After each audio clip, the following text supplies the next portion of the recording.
A gente tem a impressão que conhece muita coisa do fundo do mar, né? Peixes, corais, algas, mas nas águas profundas do oceano existe um mundo desconhecido. Cientistas estimam que só 10% do fundo do mar tenha sido explorado.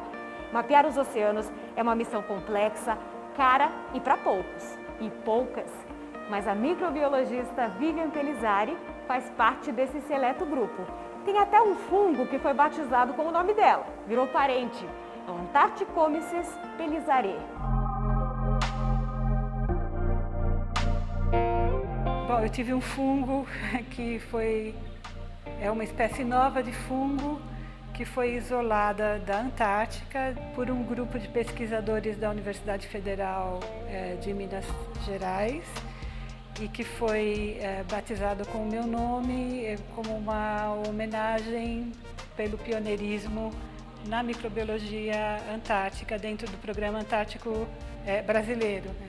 Foi uma homenagem linda, fiquei muito feliz e lembro da primeira vez que eu olhei no microscópio as formas de vida microscópicas ali, me fascinaram pelo número, pela abundância e sempre me despertou bastante a curiosidade. Eu já sabia muito cedo que o que eu queria era trabalhar com a pesquisa científica e quando eu vim buscar a área de microbiologia, já no Instituto de Ciências Biomédicas aqui da USP, eu busquei pela área de microbiologia ambiental, justamente porque eu queria trabalhar com os ambientes aquáticos, né? E minha carreira no Programa Antártico, acho que a minha grande contribuição na microbiologia na microbiologia de ambientes extremos, né? A gente fez uma predição de mudanças nos cenários de mudança climática e aumento de temperatura. No começo da minha carreira, eu jamais ia imaginar que eu chegaria no final da minha carreira conseguindo fazer essa previsão no mundo da microbiologia, onde o máximo que a gente conseguia era cultivar menos de 1% da diversidade de uma amostra d'água. Quando eu vim aqui para o Instituto Oceanográfico, eu tinha essa meta principal de trabalhar conhecendo o mar profundo, principalmente aqui no Brasil. Mergulhei a 3.600 metros de profundidade. Foi um mergulho, primeira vez que foi feito um mergulho tão profundo em áreas brasileiras. Minha ansiedade era muito grande em conseguir observar, conseguir ver esse mundo diretamente através da escotilha. E aí eu me dei conta, né, da situação e fiquei um pouco de medo, pensei no risco na noite anterior de entrar no submersível. Consideram que é similar você ir para a Lua, entrar no submersível e ir até essas profundidades, né? Meio surreal, parece que você está em outro planeta, né? De mares antes nunca navegados para os códigos de computador. Todo dia, em todo lugar, o tempo todo, empresas buscam informações sobre nós. Os dados sobre o nosso comportamento nas redes viraram artigo de luxo, valem ouro para a ciência da computação. Foi fazendo esse trabalho de mineração de dados, de garimpo, que a PhD em Ciências da Computação, Ana Paula Appel, despertou a atenção de grandes corporações.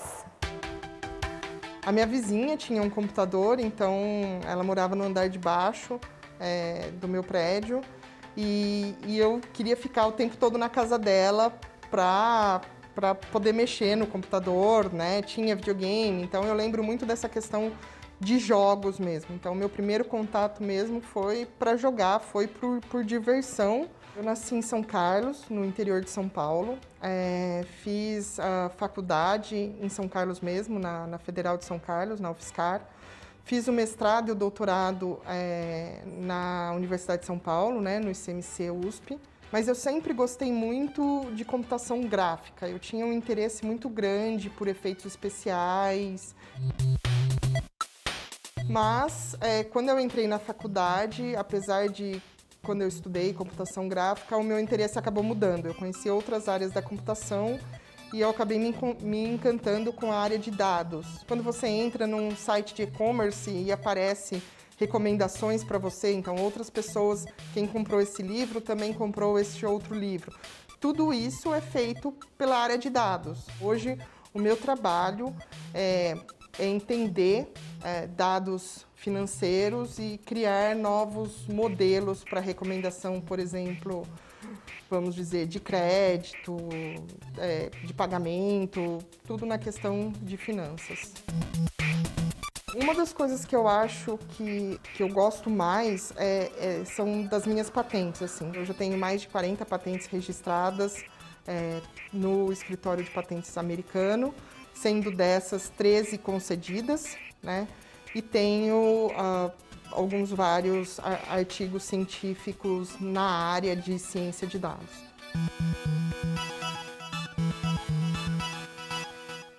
Da conexão das redes para uma estante cheia de livros. Esse cenário virou um clássico na pandemia em transmissões online. E o conhecimento científico que está dentro desses livros tem salvado vidas.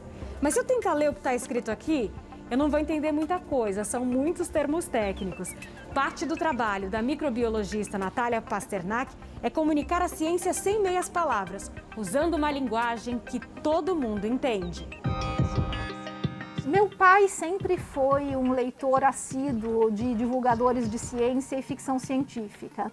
Então eu cresci numa casa onde tinha livros de Carl Sagan, de Arthur Clarke, de Isaac Asimov. E à medida que eu fui crescendo, meu pai ia me passando esses livros. Então eu cresci nesse ambiente muito permeado por ciência e por ficção científica.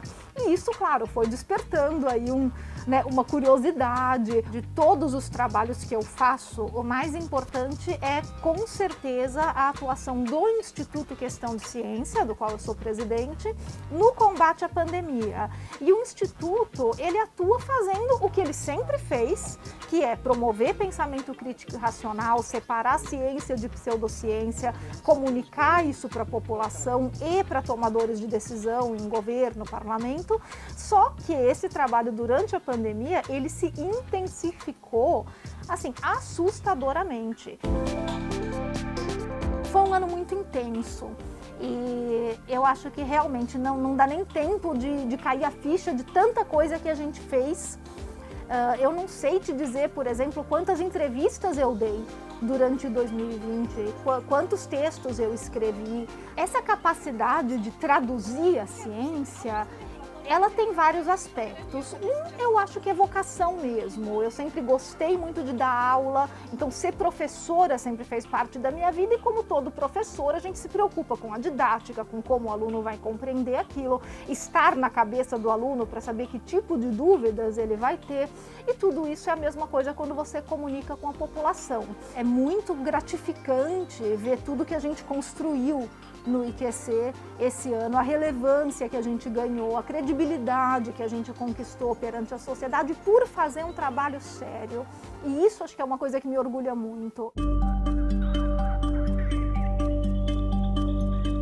Eu tenho orgulho da minha carreira, né? Eu acho que eu fui pioneira em várias áreas da microbiologia, da ecologia de micro-organismos. Então, para mim, a realização maior vai ser não só do que eu fiz, mas que eu tenha deixado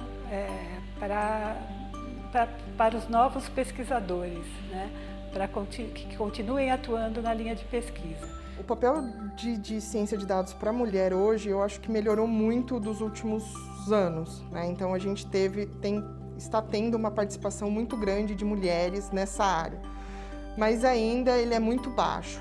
Existe o preconceito, existe o machismo, existe a discriminação, existe o teto de vidro, a gente tem menos mulheres em posições de comando dentro da academia. A gente precisa treinar as moças mais jovens para ter essa atitude, para não admitirem o machismo, nem como brincadeira, porque não tem graça. A gente precisa criar, mostrar para as outras pessoas que é possível, né? E não só mulheres de grandes destaques que já não estão entre nós, ou que já são estrelas, digamos assim, internacionais, mas uma pessoa real, que é mãe, que é casada, que tem filho, que vai no supermercado, que passeia com o cachorro. Então, de manhã você vai no supermercado, de tarde faz uma patente. Mais ou menos isso.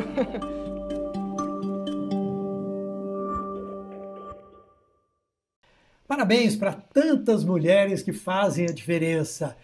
E eu vou falar agora de uma outra área que sempre foi dominada pelos homens, mas é uma área onde agora as mulheres começam a ocupar o seu espaço, o futebol. E eu converso com duas especialistas, a comentarista de futebol Ana Thaís Matos e a comentarista de arbitragem Nadine Bastos. Oi, Nadine, como vai? Olá, Carlos, tudo bem? Tudo bem, tudo certo. Oi, Ana, tudo bem? Tudo bem, Tramontina? Que prazer, hein? Não tenho nem roupa para estar aqui agora. Muito bem. Você está tomando um cafezinho aí, não? Eu tô. Pelo horário? Então... Eu também. Eu pus um cafezinho aqui do lado para poder tomar enquanto falava com você. Olha, a Ana foi comentarista nas rádios Globo e CBN de 2012 a 2018, e então veio para a TV. Ana, o mundo do futebol sempre foi masculino e machista. Sim. Como é que você avalia este momento em que as mulheres vão ocupando esse espaço? Tramontina, eu tento não romantizar muito o que a gente vive assim, né? Nesse momento de ocupação de espaço, porque ainda assim é muito difícil. O machismo dentro do esporte, ele é só um retrato do que ele é na sociedade, né? Ele não é diferente do que as engenheiras enfrentam, as arquitetas, as médicas. Só que fica muito latente porque a gente lida com paixão, né? Então, quando você lida com paixão, fica tudo um pouco mais complicado. Só que eu acho que a gente, de 2019 para cá, né, teve um movimento muito grande depois da Copa do Mundo Feminina de Futebol, que fez com que as mulheres fossem se ressignificando dentro do esporte, né? E eu acho que, a partir daí, a gente vive um momento que eu acho que não volta mais para trás, né? Não tem como regredir, é daqui para frente, cada vez mais, com mais mulheres trabalhando no futebol, no esporte em geral. A Nadine se formou em arbitragem em 2007, esteve em muitas partidas da Série A do futebol brasileiro. De 2014 a 2017 foi árbitra assistente do quadro da FIFA e está no Grupo Globo desde agosto do ano passado. Como é que você avalia este momento em que as mulheres vão ocupando esse espaço? Acho que é um momento especial, um momento onde as mulheres estão ganhando espaço, tendo oportunidade, mostrando um trabalho competente. Isso é um momento que deve ser valorizado, o momento da representatividade da mulher, mostrar que ela tem competência, se dedica ao trabalho, vai ter espaço, oportunidade. Para mim é um momento muito especial de ver essas mulheres conseguindo ocupar esses espaços. Vocês, de certa forma, são desbravadoras. Sim, eu brinco sempre que é sobre ser a primeira, né? E ser a primeira é sempre muito difícil. Porque você não sabe o que vem à frente, nem o que aconteceu no passado, né? Você está começando tudo tudo é uma novidade. Olha, eu vou tomar liberdade de contar para você, para os nossos telespectadores, uma historinha. Quando eu era garoto, eu sempre morei no interior do estado de São Paulo, né? E aí eu viajava com meu pai para a gente ver os times grandes de São Paulo que iam jogar no interior, contra a Ferroviária em Araraquara, contra o Botafogo e o Comercial em Ribeirão Preto. E era uma festa, era o máximo para mim, garoto, estar no estádio. Você, Ana, quando começou a gostar de futebol? Acabei indo parar no futebol porque abriu um campinho de terra na rua que eu morava para os moleques, para os meninos jogarem bola. E eu fui lá, me enfiei com eles lá para jogar. E a minha mãe gosta muito de futebol. E a gente acompanhava muito futebol em casa, assim, a Copa de 94, a gente acompanhou muito. Então eu sempre gostei de futebol. Você, Nadine, começou a gostar do futebol quando? Eu comecei a gostar de futebol desde pequena também. Eu adorava jogar, eu adorava estar em qualquer tipo de competição. Acho que essa adrenalina de estar no estádio, de estar competindo, sempre foi algo que fez parte da minha vida. Eu pratiquei todos os esportes possíveis que eu podia na infância, inclusive futebol. Agora, por que você foi para a arbitragem, Nadine? Porque a arbitragem, ela é tão criticada, né? O árbitro é criticado por todo mundo. Por que você escolheu essa área? Eu gostava muito de jogar, realmente de praticar. E uma amiga minha de infância ia fazer o curso de arbitragem, era a única mulher que iria fazer o curso.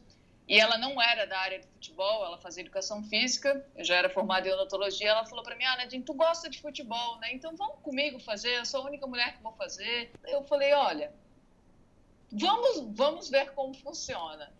E eu realmente me apaixonei pela função, dei continuidade. Ela chegou até a trabalhar também, mas depois parou. Eu falei assim, não, eu gostei, é algo que me deu uma emoção, uma adrenalina forte, apesar de muita gente dizer que é loucura, foi algo que eu gostei bastante.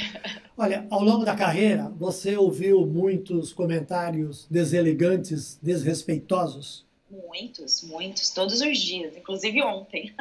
É mesmo? Sim. É mesmo? Tem muitos, assim. Eu tive uma fase, 2019, 20, assim, que foi muito pesado de comentário de rede social, assim, era muito ataque, muito ataque. Eu ia te perguntar, você acompanha o que dizem do seu trabalho nas redes sociais? Eu parei. Eu não entro mais na tristeza que me dava mesmo de acompanhar os comentários. Agora, a Nadine sofre bastante com isso. Não só quando estava na arbitragem, como continuo escutando. Acho que as redes sociais hoje também é uma maneira onde as pessoas, vamos dizer, um meio mais agressivo, as pessoas falam o que querem, é um momento que querem, não pensam se pode agredir alguém ou não. É algo que você precisa ter um equilíbrio para não responder também de maneira agressiva. E olhando para este futuro, você acha que as mulheres no esporte vão ter mais e mais espaço?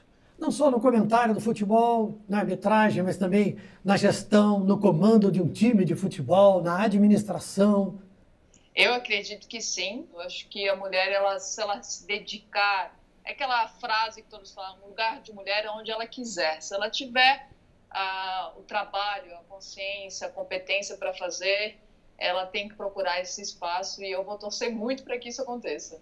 Certamente vai acontecer. Em algum momento vai, da maneira como todos nós esperamos. Olha, foi ótimo conversar contigo, muito obrigado. Eu que agradeço o convite. Um bom trabalho, viu? Obrigada. Eu agradeço, Tramontina, sou sua fã, eu fiquei muito feliz em receber esse convite, poder falar um pouco da minha profissão. E mais do que isso, né, celebrar esse mês tão importante para nós mulheres aí, que eu acho que é um mês importante de reflexão para todos nós. Sem dúvida alguma. Um abraço para você. Valeu.